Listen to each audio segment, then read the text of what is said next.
Todos los viernes de 6 a 7 de la tarde, Pasen y Lean, un programa dedicado a los libros, con entrevistas, recomendaciones, noticias, certámenes, agenda cultural, talleres de creación literaria, crítica. Pasen y Lean, presentado por la escritora y periodista Nerea Riesco. Pasen y lean, porque un libro es un amigo que nunca decepciona.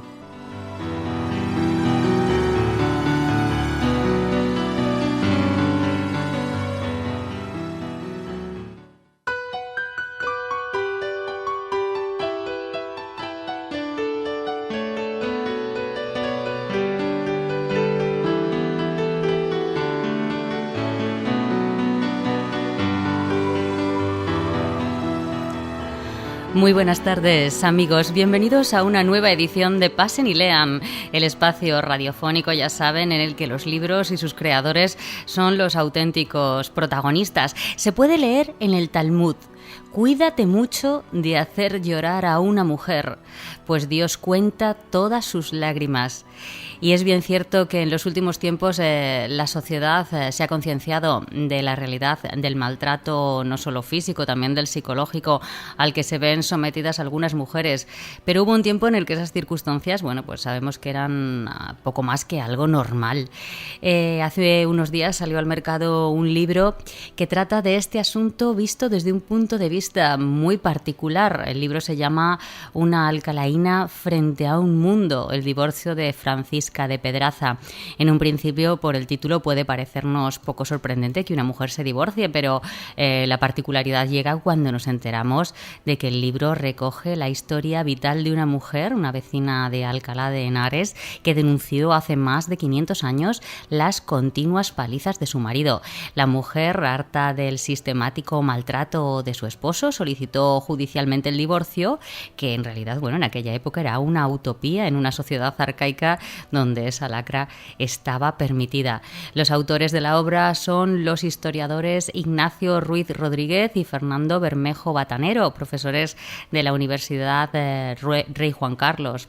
Y para hablarnos de este libro, hoy contamos con la presencia en Pasen y Lean de uno de ellos, Ignacio Ruiz Rodríguez, que cuenta con más de 15 años de experiencia docente e investigadora plasmada en más de un centenar de publicaciones científicas. Además, bueno, pues tiene el premio a la mejor publicación universitaria española del año 2011 por la obra Las instrucciones a los embajadores españoles del siglo XVIII, el premio Laina Serrano de investigación histórica y etnográfica del año 2013 y el diploma honorífico de los premios Samuel Toledano del año 2014. Buenas tardes, Ignacio, bienvenido a Pasen y Lean. Muy buenas tardes a todos. Muchísimas gracias por invitarme a participar en vuestro programa.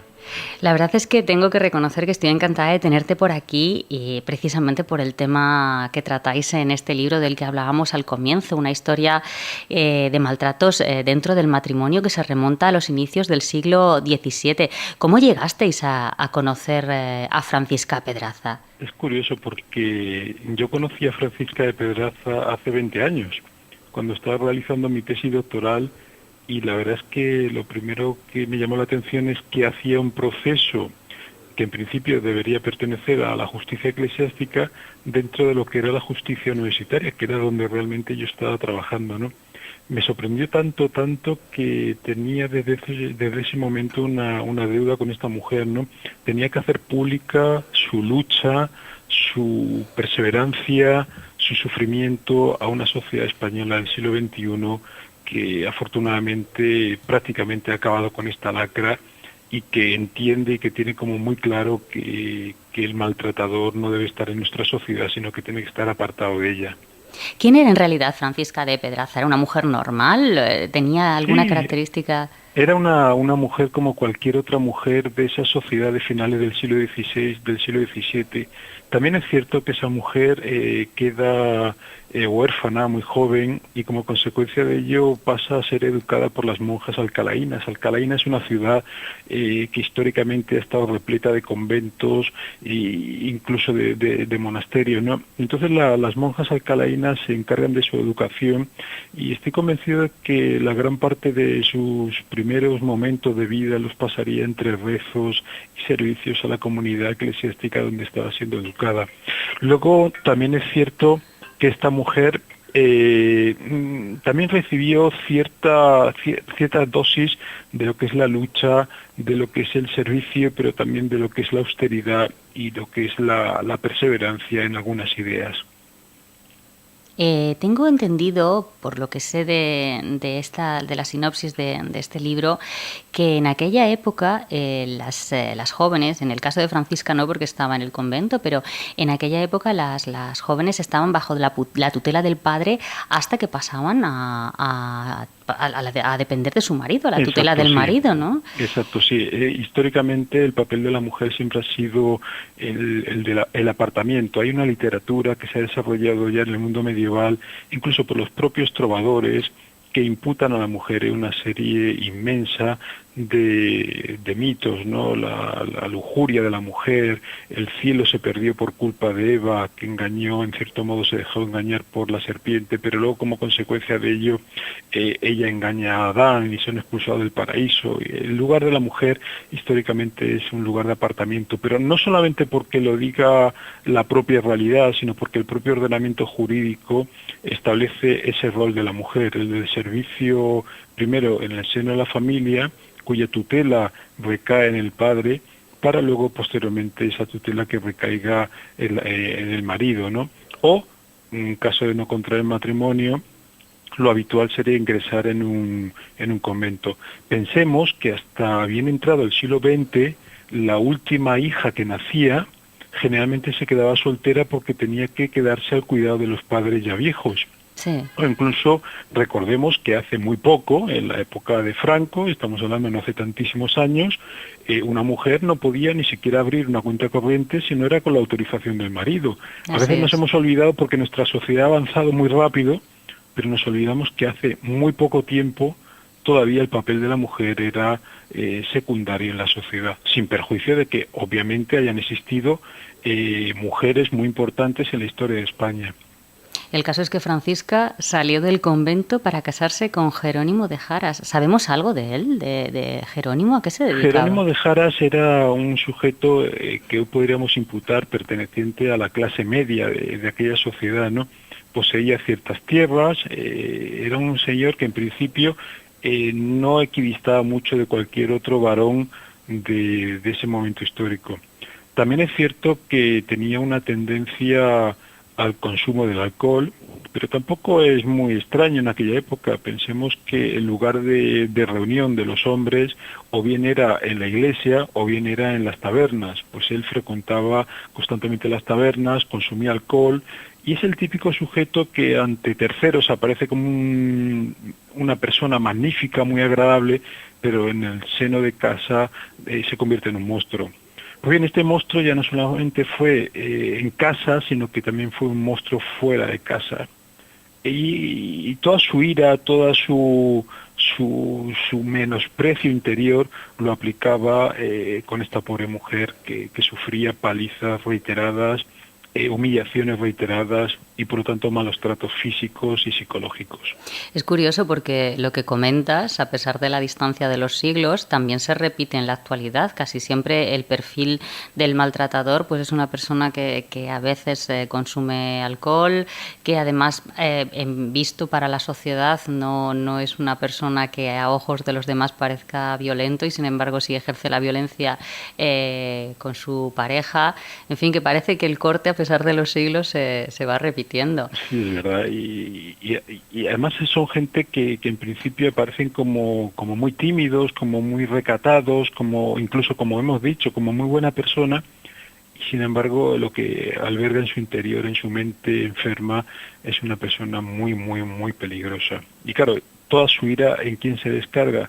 Pues en la parte más débil de esta relación, y la parte más débil suele ser la mujer y los hijos. ¿Se conoce el tipo de vejaciones que sufría Francisca? ¿Quedó constancia, documentación sobre ello? Sí, sí, en el libro aparece perfectamente documentado. Yo insisto en que este libro no es una historia novelada, es una Sí. realidad absoluta construida desde documentos históricos procesales. Es un inmenso proceso judicial en varias instancias que se desarrolla a lo largo de 5 años, ¿no? Se sabe perfectamente qué tipo de agresiones recibía la mujer. Los golpes le llenan el cuerpo de cardenales, le pega con un palo, le pega con un hierro, le tira un cuchillo para matarla, le golpea, insisto, la cabeza, el vientre, las piernas, la espalda, la cara. De hecho, Es una mujer llena de cardenales. creo Dicen las que crónicas perdió que, un bebé, ¿no? sí, sí, de una paliza, y eso causó una enorme alarma social en Alcalá. Creo que con eso ganó muchos adeptos para su causa, desgraciadamente como consecuencia de este incidente, ¿no? Francisca de Pedraza se hallaba embarazada en ese momento y de una paliza que le dio en mitad de la calle junto a la ahora catedral de Alcalá de Henares, perdió un hijo y la gente veía el feto, ahí ella tirada, llena de sangre, y el feto que se había desprendido del seno materno, ¿no? Esto horrorizó a muchísima gente. Claro. Se veía como normal, fíjense qué auténtica maldad, se veía como normal que el marido le pegara a su mujer, Sí. pero esto ya era algo que había excedido los cánones ordinarios. Y como consecuencia de ello, Francisca de Pedraza en muchísimas ocasiones meditaba la idea del suicidio. Pero ella al final no toma esa decisión, lo que hace es acudir a la justicia eclesiástica. Creo que primero va a la justicia eclesiástica, ¿no? El ítem procedimental sería el siguiente. En el año 1619 acude a la justicia ordinaria, en donde le dicen que no son competentes para asuntos matrimoniales y por lo tanto que debe acudir a la justicia eclesiástica. La justicia eclesiástica en ese momento lo que intenta defender a capa y espada es el vínculo existente ante Dios, y que por lo tanto lo que Dios ha unido que no lo separe el hombre. Sí. En esta justicia eclesiástica lo que buscan es que exista una especie de atemperamiento de esa increíble maldad de Jerónimo de Jaras con respecto a su mujer. Incluso, es muy curioso porque Francisca de Pedraza prueba todos los hechos que previamente ha alegado ante esa Corte de Justicia y condena al marido a que sea bueno, honesto y considerado, y que no le des esos malos tratamientos como se dice que le hace. Oiga, pero si he probado que realmente este hombre es un malvado, que me está golpeando, que sufre una tortura permanente y que esto no tiene solución, oiga, ¿por qué no buscamos una salida? No, la salida fue obligar a Francisca de Pedraza a a convivir con este asesino. Es curioso porque el mismo día que entraba por la puerta, Francisca de Pedraza va a recibir una de las mayores palizas que recibe. Yo a veces me he intentado imaginar, después de leer miles de documentos, cómo sería esa situación, ¿no? Francisca de Pedraza está postrada en su cama, algunas amigas han acudido a ayudarle a curarle las heridas, y esta mujer pide a Dios, por favor, que se le lleve, que quiere morir, sin perjuicio de que tiene a sus hijos y se muere de la pena por sus propios hijos, pero quiere morir, quiere salir de esa tortura porque no soporta más. Y en un momento dado, después de esa última sentencia que ha dado la Corte de Justicia Eclesiástica, Francisca de Pedraza se levanta un día y dice: voy a luchar por mi condición de mujer, voy a luchar por todas las mujeres que sufren estos malos tratos. Y acude al nuncio del Papa, algo inusitado en ese momento. Voy a acudir al nuncio del Papa para que me autorice a llevar el proceso a la jurisdicción que yo quiera. Ese es el principio de la gran victoria de esa mujer, de todas las mujeres del siglo XVI-XVII. A mí me sorprende mucho, desde luego, la actitud de ella, y porque además consiguió algo que era, bueno, en el fondo lo que pretendía. No sé si ella era eso exactamente lo que pretendía, si en ese momento el concepto estaba ya arraigado en la sociedad, el divorcio. No, el divorcio, vamos a entender, primero hay que entender qué tipo de divorcio se podía conseguir en ese momento histórico. No pensemos en la actual ley del divorcio, no tiene nada que ver. El divorcio en ese momento era la capacidad que podía tener una mujer, en este caso Francisca de Pedraza, de tener un domicilio distinto al del marido. Sí. Porque históricamente la mujer tenía que seguir al marido, allá y donde el marido decidiera que iba a ser la residencia. Ella lo que quería era no tener que convivir con ese monstruo, Sí. pero la legislación obligaba a la mujer a vivir con ese monstruo. Entonces ella lo que quería es romper esa obligación. Ese es el divorcio que persigue y que podría conseguirse de manera extremadamente excepcional en ese momento histórico. O sea, que Eso en es ese lo momento que- no se usaba esa palabra, no se usaba la palabra divorcio. Sí, se Sí llamaba se divorcio. usaba. Sí, Ah, sí, bien. sí. En concreto es el término usado, el divortium, romper el vínculo, Sí. romper la necesidad de seguir con su agresor. Entonces, esta historia que desde luego habéis plasmado es una historia de sometimiento, de maltrato, como hablábamos, en un momento en el que la mujer era un ser secundario sometido al varón y que de pronto, bueno, ella accede a unos lugares, a llamar la atención, a llamar a unas puertas y le hacen caso. Yo lo quería plantear de una manera distinta. Yo creo que es una isla pequeñita, pero una isla en un universo inmenso, en un océano inmenso de maltrato, de sometimiento, de apartamiento, de sufrimiento. Yo creo que por primera vez se ve una victoria de la justicia, de lo que es la condición de la mujer, de la defensa del ser humano, porque en el fondo mujeres y hombres somos seres humanos. Yo lo quiero ver así, más allá de todo lo que hay en el trasfondo, que es horrible, por primera vez hemos visto algo tan hermoso como es el hecho de hacer justicia. Y esa justicia no se consigue en la Corte de Justicia Eclesiástica, sino se va a conseguir a partir del año 1624 en una justicia distinta. Porque Francisca de Pedraza, cuando le autoriza el representante del Papa en España a llevar el proceso donde quisiera, elige una jurisdicción distinta, y es la jurisdicción de las entonces universidades. Ella elige la Universidad de Alcalá de Henares con una Corte de Justicia que funcionaba en relación a lo que es ese momento histórico bastante bien. Cuando se critica la universidad, a veces se nos olvida lo que la universidad aporta a la sociedad a lo largo de los siglos y lo que sigue aportando. En ese momento la universidad era la correa de transmisión de las ideas de la sociedad, al igual a como prácticamente lo es hoy en día también, ¿no? ¿Y quién se encuentra al frente de esa Corte de Justicia?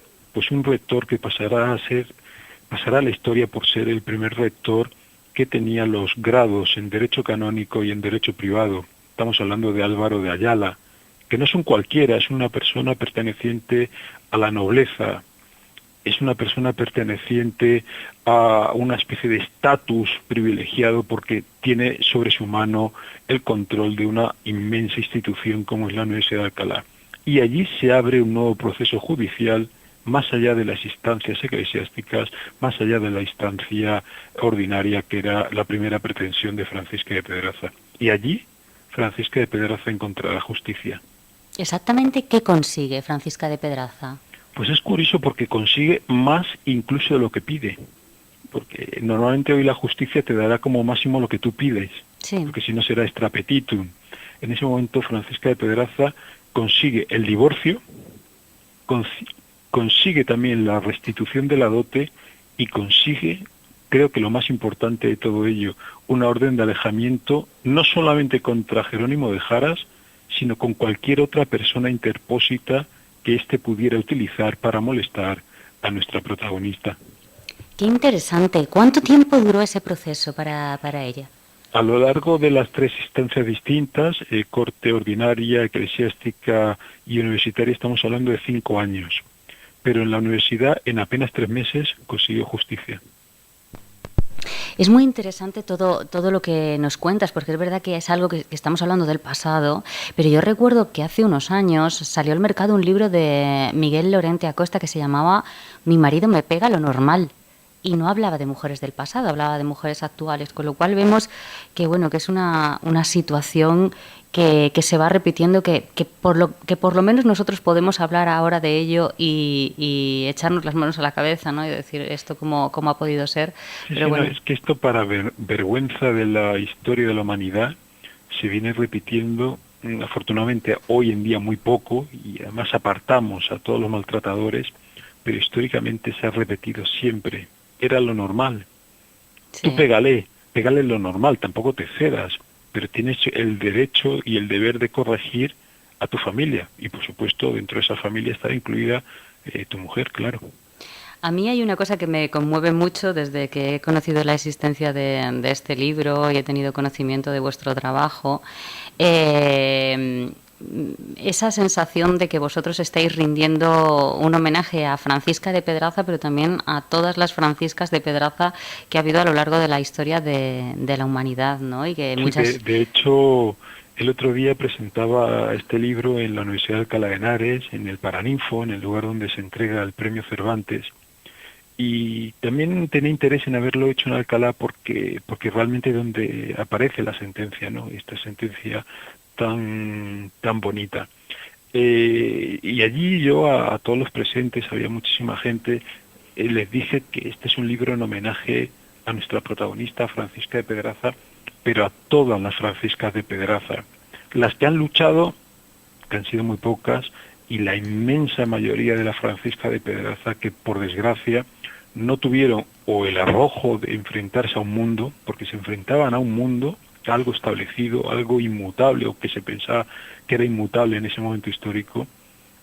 También a ellas va dedicado a todas las mujeres que a lo largo de los siglos han soportado, han sufrido una violencia, ya sea física, ya sea psicológica o ambas a la vez. También me ha conmovido mucho cuando hablaba contigo y me hablabas de ella con un cariño muy especial, supongo que porque llevas 20 años Es verdad, ¿eh? repasando su documentación. Es curioso también porque fíjate que yo he intentado muchas veces ponerle cara. Claro, no es una persona pudiente que se pudiera hacer un retrato. En aquella época no existía la fotografía, como todos sabemos. Entonces algunos se retrataban, mejor o peor, pero tenían un retrato, ¿no? En el libro aparecen todos los bienes que tiene Francisca de Pedraza en el momento en el cual contrae matrimonio, y lo único que aparecen como retratos son las típicas figuras de Dios, vírgenes, etcétera, pero no hay ningún retrato. Entonces yo me la intentaba imaginar cómo sería, ¿no? Y recuerdo cuando el editor me mandó una foto de portada, no era ella, obviamente, Sí. pero yo quise creer que era ella. Entonces ya le puse cara a Francisca de Pedraza y me hizo muchísima ilusión saber que por lo menos ahora mismo tenía una cara aunque no fuera ella. Además, es una edición bonita, la portada es bonita. La editorial, recuérdanos la Sí, la editorial. editorial es Bornova, la primera con B, la segunda con V, y bueno, además es un precio muy asequible, según me dijo el editor, que no llegaba a 10 euros el libro. Así que ya le saben, yo les recomiendo encarecidamente este magnífico trabajo de documentación, Una alcalaína frente a un mundo, el divorcio de Francisca de Pedraza, que nos pone, bueno, pues la medida de la situación en la que vivieron determinadas mujeres en el pasado.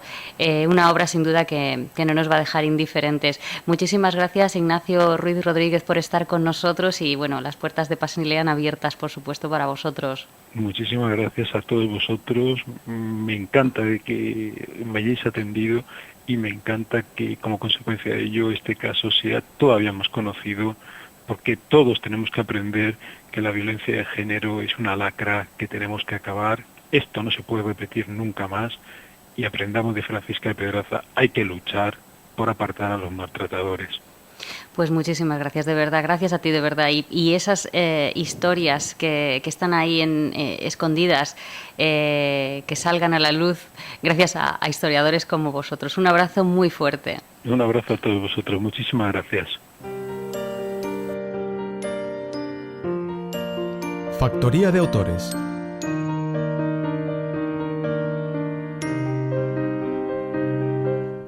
Pues ya escuchan la música, la sintonía de Factoría de Autores, ese espacio, ese lugar en el que las personas que se están lanzando y dando sus primeros pasos dentro del mundo de la creación literaria, o aquellos que ya, bueno, pues andan afianzados pero que tienen alguna duda, bueno, pues se pueden acercar, factoriadeautores.com, como les digo siempre, y allí encontrarán la solución a un montón de cuestiones que se les plantean.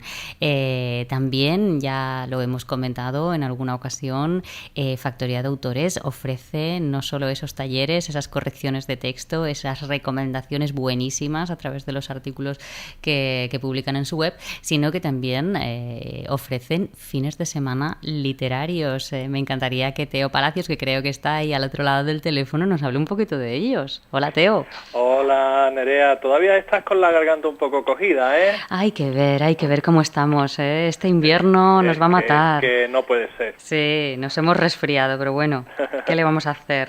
Pues mira, lo que me preguntabas del taller literario de fin de semana, ya lo hicimos el año pasado y la verdad es que fue una experiencia única. De hecho, escribimos un artículo para nuestra página, para el blog de nuestra página, al que titulamos El fin de semana que cambió nuestras vidas. Madre mía, ¿tanto fue? Sí, fue algo espectacular.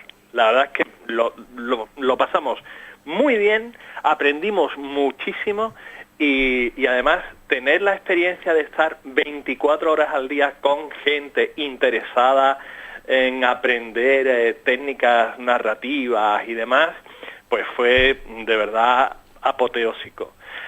Tanto que los mismos alumnos que estuvieron el año pasado nos han pedido este año que volvamos a hacerlo, pero en vez de ser 2 días querían más tiempo. Y entonces nos hemos decidido, pues a nosotros se nos lía con facilidad. Ya lo sé. Sí, somos de sí fácil. Uy. Y hemos buscado un fin de semana que en realidad van a ser 3 días. En realidad son casi 4, porque será del jueves 30 de abril por la tarde hasta el domingo 3 de mayo a mediodía. Estaremos en Cazorla, ni más ni menos, y estaremos hablando de cómo crear personajes literarios. Qué Va bueno. a ser un fin de semana dedicado a eso. Bueno, me parece interesantísimo. Sí, nosotros estamos entusiasmados. Esta misma mañana estábamos llamando ya para hacer la reserva y bueno, con muchísimas ganas ya de que pasen las semanas y volvernos a encontrar. Te digo, todavía no lo hemos anunciado. Sí. Y tenemos el cupo casi completo, porque como te comento, el 95% de los que estuvieron el año pasado van a repetir este año. ¿Qué pasa? Que claro, que solo con eso ya tenemos prácticamente todas las plazas.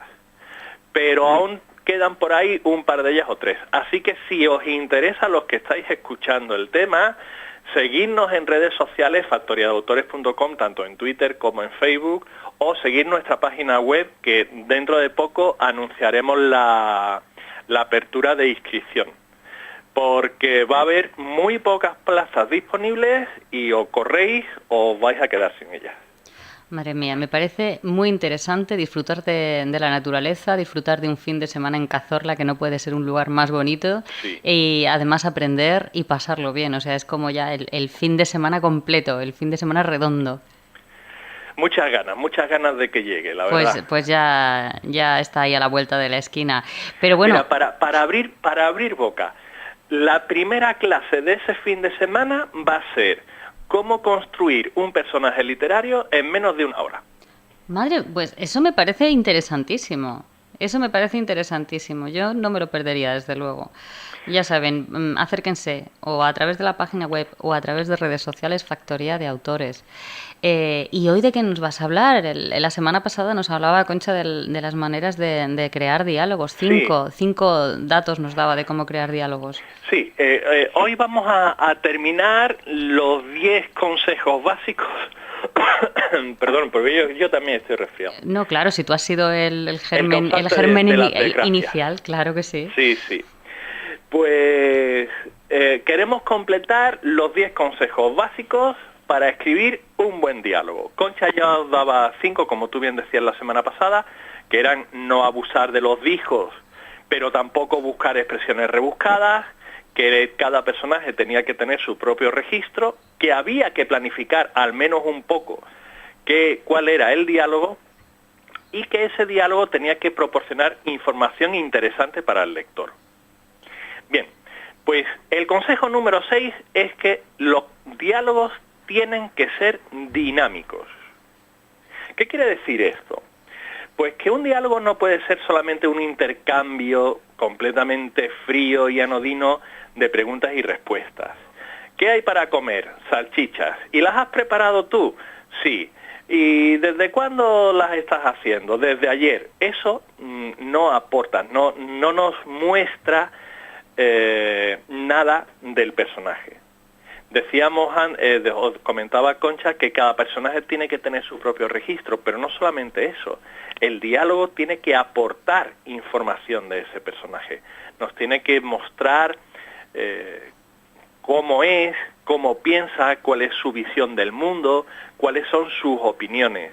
Y si hacemos solamente eso, un intercambio de preguntas y respuestas, no lo vamos a conseguir. Claro. ¿Vale? Así que tenemos que optar por diálogos dinámicos, realistas, que funcionen, que aporten información extra.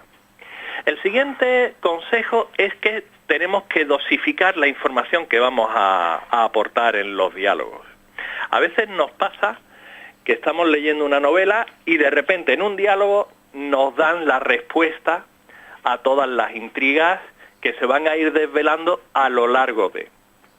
Y claro, eso no podemos hacerlo, porque de esa forma lo que conseguimos es que el lector pierda interés por lo que está por venir. Vale. Esto es como si en la primera página de una novela de detectives ya nos dicen quién es el asesino. Pues de entrada el resto ya pierde. Que evidentemente puedes utilizar otro tipo de técnicas y a lo mejor lo interesante es cómo efectúa el asesinato, cómo el asesinato se lleva a cabo. Pero de entrada ya estás rompiendo esa magia, ¿no? Ese interés por parte del lector. Tenemos que dosificar la información. Vale. Más cosas de los diálogos. Pues que los personajes no pueden decir cosas que ellos ya saben para que las sepa también el lector. Yo suelo poner un ejemplo de esto. Imaginémonos a dos científicos hablando entre ellos, dos científicos que están trabajando en la construcción de una bomba atómica. Y ahora uno le explica al otro cómo funciona la bomba atómica. Es absurdo, porque los dos saben cómo funciona. El que no sabe cómo realmente se construye una bomba atómica y en base a qué funciona una bomba atómica es el lector. Por lo menos yo no tengo ni idea de estas cosas. Claro. Pero claro, los dos personajes envueltos sí. Diferente sería que el científico encargado de construir la bomba atómica estuviera impartiendo una clase en una universidad, por ejemplo. Claro. O una charla, donde la gente que está de público desconoce, igual que el lector, cómo funciona. Y entonces sí tiene su sentido. Pero estas cosas hay que pensarlas, porque si no, caemos en un diálogo absurdo. Nosotros no hablamos con, pues, no sé, dos cocineros que hagan muy bien la paella, difícilmente se van a poner a hablar de cómo hacen la paella. Pues esto es igual, ¿no? Claro, y además hacemos que nuestro lector pierda la concentración, ¿no? Porque empieza a darse cuenta de ese detalle, de que esa conversación es un poco irreal y entonces pierde el vínculo que tiene con la obra. Efectivamente, se despista y deja de prestar atención. Tan sencillo como eso. Sí. ¿Vale? Otra cosa a tener en cuenta. Decíamos antes que los diálogos no deben adelantar información sobre lo que va a ocurrir en la novela, pero el narrador tampoco puede adelantar información que van a dar los personajes en el diálogo, porque entonces nos podemos saltar el diálogo perfectamente. Sí.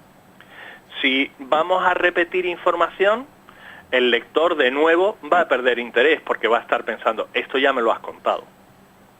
Así, por eso era importante lo de la planificación del diálogo que os comentaba Concha la semana pasada. Sí. Y por último, que está muy relacionado con lo que acabamos de decir, no podemos introducir en nuestro diálogo repeticiones e información superflua. Esto es la típica conversación de ascensor con el vecino.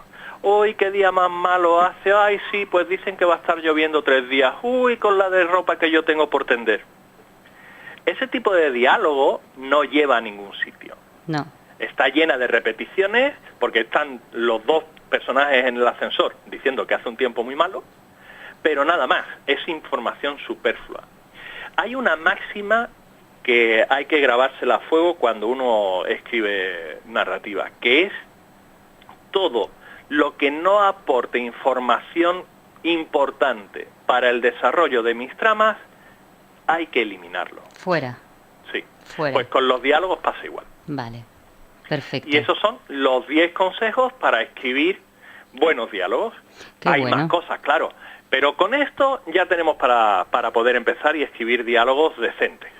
Pues qué bien, me ha encantado este taller que ha estado dividido en 2 semanas, perfecto, cómo escribir los diálogos, me ha encantado.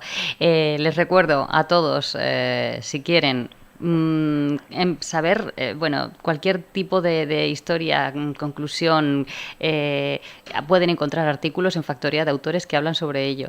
Quieren ir a algún taller de creación literaria, también encontrarán diversos talleres de creación literaria en Factoría de Autores. Corregir su texto, que ya han escrito el texto y necesitan saber si eso está bien, también en Factoría de Autores. Y ese fin de semana del que nos hablaba Teo hace un momentito, que son vacaciones y además vacaciones literarias, que ya es el rizar el rizo, vamos. Anda que no suena chulo. Eso está genial. Muchísimas gracias, Teo, pero te voy a pedir que te quedes ahí porque creo que hoy tienes el punto sobre la I. Hoy tengo el punto sobre la I, ahora mismo hablamos. Venga, perfecto. El punto sobre la I. Efectivamente, un espacio que, más o menos una vez al mes tenemos en nuestro Pasen y Lean y en el cual queremos señalar, poner ese punto sobre la I para marcar un toque de atención en algún determinado tema que se relacione con los libros, la literatura o el mundo editorial. Como siempre, ya saben, Teo Palacios desde su blog, acérquense al blog del escritor Teo Palacios, que tiene artículos interesantísimos, entre ellos seguramente el que nos va a contar ahora mismo. Teo, ¿estás por ahí? Por aquí ando. Menos mal que no te habías marchado. ¿De qué nos hablas esta semana? Pues mira, de un tema que me llamó mucho la atención hace un par de días, leía un par de artículos. Uno era una entrevista a un personaje muy importante dentro de la crítica literaria, que se llama Ignacio Echevarría. Ignacio Echevarría trabajó como editor para Círculo de Lectores y desde el año 1990 está dedicado a hacer crítica literaria.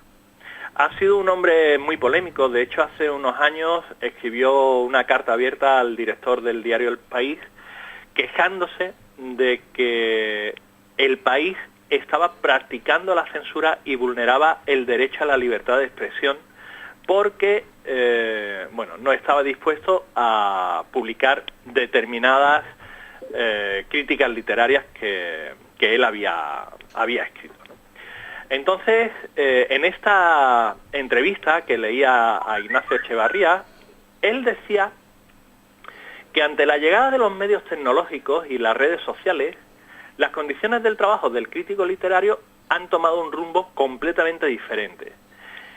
Y hacía una mención especial, que fue lo que me llamó la atención, indicando que la reseña de los diarios son un producto obsoleto. Ya no sirven para ayudar a la venta de un libro. Entre otras cosas, es lógico que mencione algo así porque no se venden diarios. Vamos a ser sinceros. La prensa en este país pues está francamente en decadencia. Con lo cual, la crítica literaria también, claro. Entonces, ¿cuál es el futuro para que un editor pueda saber qué libro va a funcionar o qué libro no va a funcionar? Hay un artículo muy interesante que leí hace un par de días, lo firma Arantxa Mellado, en una página que está dedicada a la actualidad editorial, se titula así precisamente, actualidadeditorial.com, y ella traducía un artículo anterior de otro autor estadounidense, Thad McIlroy, en el que mencionaba que hay 3 elementos básicos para que un editor pueda hacer bien su trabajo desde ahora en el futuro. Y ese trabajo debía estar basado en lo que se conoce como la tecnología de la información. Simplificando al máximo, la tecnología de la información lo que hace es analizar datos. Hace un estudio del consumo, de lo que los consumidores demandan, para de esa manera marcar el camino que hay que seguir. Pues por ejemplo, si ahora se ponen de moda, por ejemplo, yo esto es una cosa que me enteré hace poco, las patatas moradas, pues la gente va a querer vender patatas moradas. Existen las patatas moradas, yo me enteré estas Navidades. Bueno, pues el análisis del dato de la cantidad de consumo, cuál es el tipo de consumidor que compra ese tipo de patatas, etcétera, etcétera, es lo que va a permitir generar un nicho de mercado, ¿vale? Bien, pues con el tema editorial pasa lo mismo. Hay que hacer análisis de la tecnología de la información para que el editor sepa qué libro es el que va a funcionar y qué libro es el que no va a funcionar, de manera que pueda elegir con más con más base y sin tanto riesgo. Pero claro, eso supone un problema, y es el que yo hago una pequeña reflexión. Me parece muy bien que este sea el camino de las editoriales. Yo entiendo que una editorial es una empresa y como tal, pues debe intentar, como mínimo intentar, generar beneficios. ¿Qué pasa? Que si toda decisión se basa en este análisis de tecnología de la información, la tecnología de la información lo que va a hacer es decir que, pues por ejemplo, no sé, se me ocurre Stephen King, por nombrar a un autor que no es español, es mucho más demandado que cualquier escritor español de novela de terror, con lo cual se va a querer comprar una novela de Stephen King, y eso va a influir en que los escritores, noveles, las nuevas voces, la gente que tenemos una muy buena hornada de novelistas, tengan mucho más difícil publicar sus libros.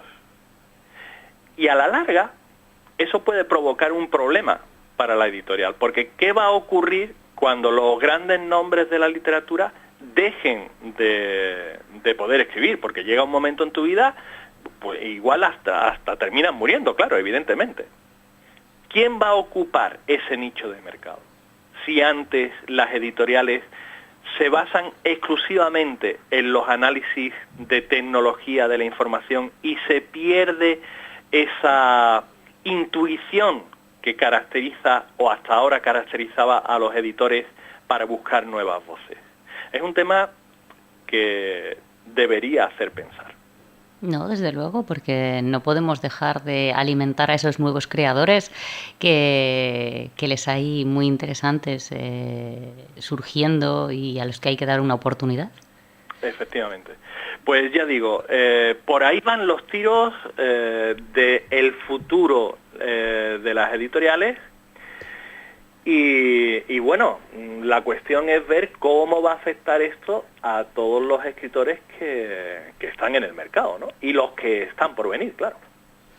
Bueno, pues ahí dejamos esa pincelada para la reflexión, agradeciéndote, ya lo sabes bien, una vez más que pongas este punto sobre la I, esta nota crítica sobre el mundo editorial y sobre el mundo literario actual. Muchas gracias, Teo, un abrazo muy grande y bueno, te esperamos la semana que viene.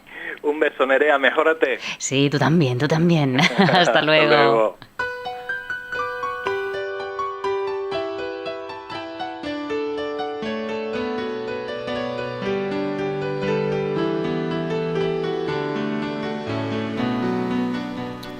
Y ya nos despedimos de Pasen y Lean por el día de hoy, no sin antes recordarles la agenda de las actividades culturales que pueden hacer durante esta semana. El lunes 23, taller de literatura con Manuel Gregorio, El corazón de las tinieblas de Joseph Conrad. Eso será a las 20 horas en la Casa del Libro de Sevilla, en la calle Velázquez número 8. En la Casa del Libro también la siguiente actividad, el martes 24 a las 6 de la tarde, autocorrección literaria impartido por Mamen de Zulueta.